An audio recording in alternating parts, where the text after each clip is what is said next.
నమస్తే సార్. నమస్తే. మీ పేరు? సునీల్. నెక్స్ట్ సీఎం ఏపీ తెలియదు కదా, ఎవరో రకరకాలుగా ఉన్నారు. పవన్ కళ్యాణ్ అని, చంద్రబాబు నాయుడు అని, వాళ్ళ ఒపీనియన్ మీద ఆధారపడి ఉంది. మీ ఒపీనియన్ ఎవరు సీఎం అయితే బాగుంటుంది అన్న? వాళ్ళ అభిప్రాయం కదా ఉంటుందా. నా ఒపీనియన్ జగన్ అయినా ఉండొచ్చు, లేదంటే సిబిఐ అయినా ఉండొచ్చు, చెప్పలేదు.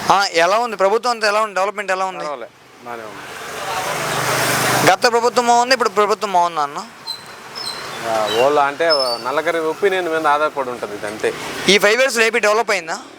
లేదు కదా, చూస్తున్నాం ఏ విధంగానూ డెవలప్మెంట్ లేదు.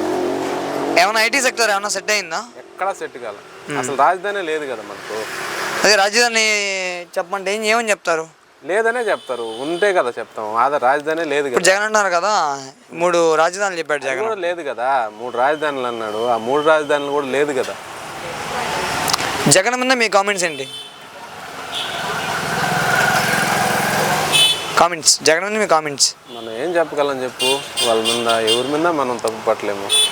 చంద్రబాబు వచ్చినప్పుడు ఒక్కొక్క నిర్దిష్టమైన రాజధానులు కట్టుకుంటూ వాళ్ళు పోతుంటారు. వాళ్ళ ఒపీనియన్ అంతే. చంద్రబాబు నాయుడు గారి మీద మీ కామెంట్స్ ఏంటి? ఓకే, ఇప్పుడు పొత్తులు పెట్టుకున్నారు కదన్నా, పొత్తుల మీద మీ కామెంట్స్ ఏంటి? మనం ఏం చేయగలం. వాళ్ళ పొత్తులు వాళ్ళకి ఎవరికి అనుకూలంగా ఉంటారు, వాళ్ళ ఒకరు పొత్తులు. ఓకే అన్న, మీ ఓటు ఎవరికి? ఎవరికో మనం అందరూ అనుకుంటాం కదా, ఆ సందర్భాన్ని బట్టి చెప్తాం. ఓకే, థ్యాంక్స్ అన్న.